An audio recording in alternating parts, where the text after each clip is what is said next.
৩২০ বছর পেরিয়েও ঐতিহ্যে এতটুকুও ভাটা পড়েনি। নদিয়ার চাকদহের সেই খেদাইতলার মনসা মেলা আজও টানে অগণতিক ভক্তকে। মঙ্গলবার নিয়ম নিষ্ঠা মেনে এখানে অনুষ্ঠিত হলো সর্পদেবী মা মনসার পুজো। নদিয়ার বিভিন্ন প্রান্ত থেকে ভক্তদের ভিড় জমে খেদাইতলায়।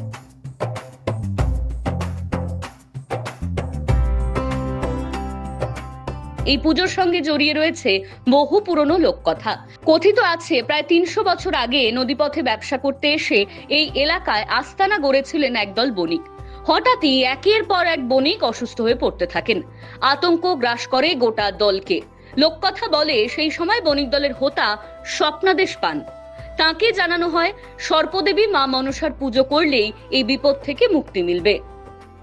এরপর শুরু হয় মা মনসার আরাধনা, আর ধীরে ধীরে খেদাইতলার সঙ্গে জড়িয়ে যায় মনসা পুজোর দীর্ঘ ঐতিহ্য।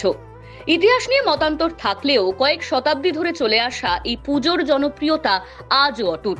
পুজোর পাশাপাশি বসে জমজমাট মেলা, নানা ধরনের দোকান, খাবারের স্টল আর হরেক রকম সামগ্রীর পসরা, সব মিলিয়ে উৎসবের আবহ খেদাইতলায়।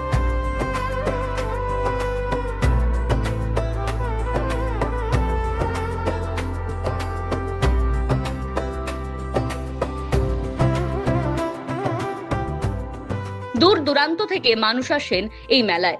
কেউ আসেন পুজো দিতে, কেউ লোক ঐতিহ্য টানে, আবার কেউ পরিবারের সঙ্গে মেলার আনন্দ উপভোগ করতে।